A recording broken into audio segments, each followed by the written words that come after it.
Something's changing in Atlanta, and it's not subtle. It's not quiet. It's not polite. It's a roar that's been building beneath the surface for years, and now the rest of the NFL is about to hear it loud and clear. For the first time in what feels like forever, veteran players on the Falcons are looking at the rookies and saying something we haven't heard in years. These guys are ready now, not someday, not 2 years from now. Now, right guard Chris Lindstrom, a Pro Bowler who's seen it all, didn't just praise the rookies. He said they blew my doors off with their preparation. That's not a phrase you toss around lightly. That's not lip service. That's a warning. And linebacker Caden Ellis, his voice lit up when talking about rookie Jalen Walker. Sky's the limit, he said. I get it now. I see why they drafted him. He called out the speed, the intensity, the smile the kid brings to work every day. This isn't just hype. This is real belief. And belief is contagious. Jalen Walker and James Pierce Jr., two edge rushers who don't just bring pass rush. They bring disruption. They bring the kind of raw energy that flips practice tempo and changes the way veterans prepare. These are the kinds of players that force offensive coordinators to stay up late. But it's not just the rookies. It's the timing, the chemistry, the urgency. Because for the first time, quarterback Michael Penix Jr., who was drafted into chaos, finally had an entire offseason to work, to train, to learn, to lead. That matters. That changes everything. Reports from camp say he's already building strong chemistry with Kyle Pitts.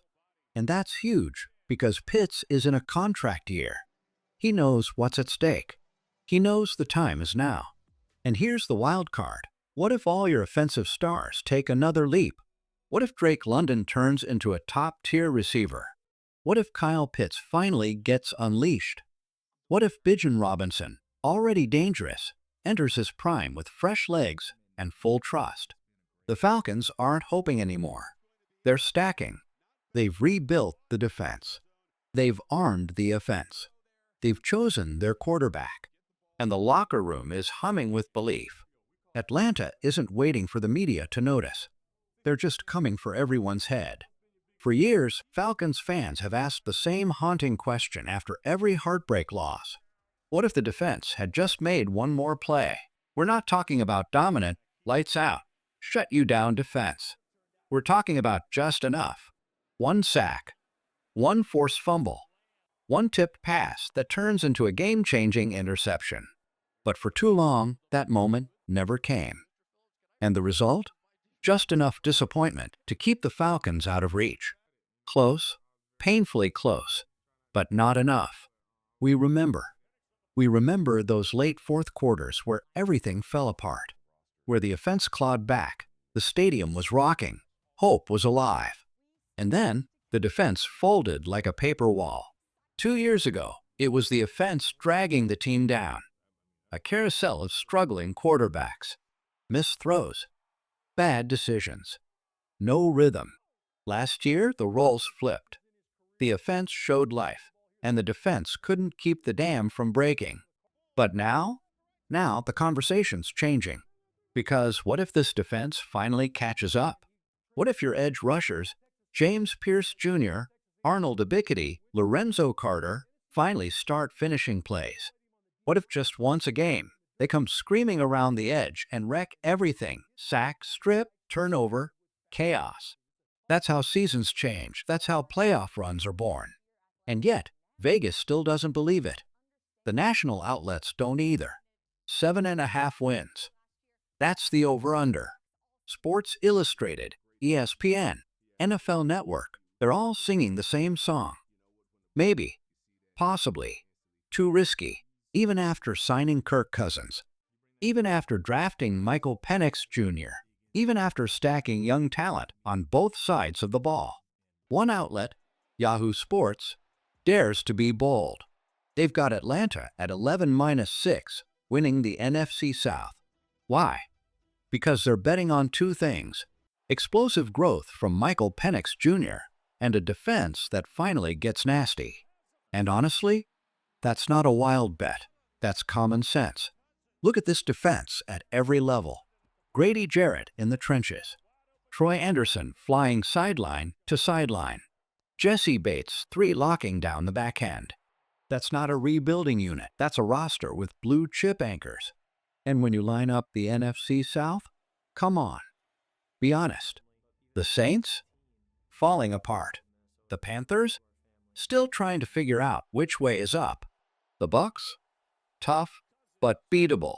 Even splitting those games, you're looking at 4 wins just from the division. Find 4 more across the schedule, and you're sitting at 8 to 9 minimum. And if Penix or Cousins can get hot, we're talking 10-plus wins. We're talking playoffs. The Falcons made a bold move with Cousins. Then they made a bolder move by drafting Penix. It confused the media. It confused the fans. But guess what? It might just be genius, because they're not waiting to win someday. They're building to win now, while grooming the future in the background. This team is tired of being overlooked, and they're about to make everyone who doubted them remember their name. You can feel it in the air.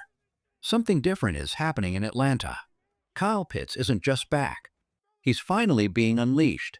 For the first time in what feels like forever, Pitts is looking like the guy the Falcons drafted to change the game.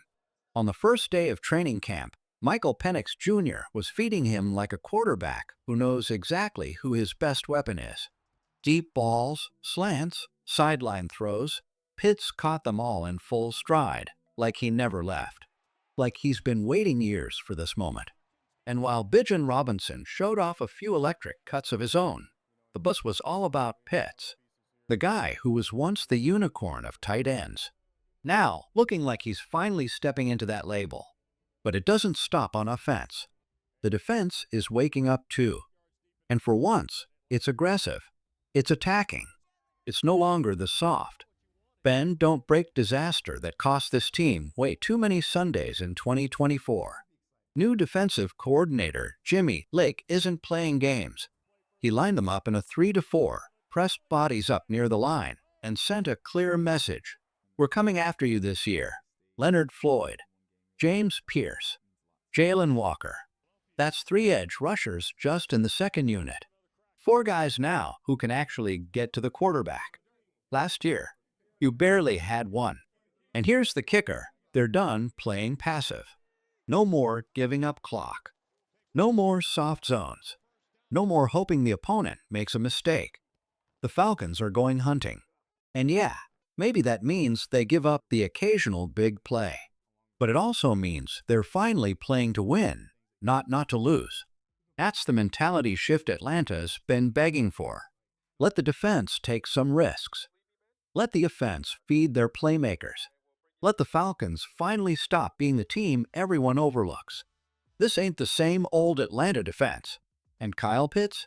He might just remind the NFL why they called him a generational talent in the first place. If you believe the Falcons are finally turning the corner, drop a in the comments. The rise is coming.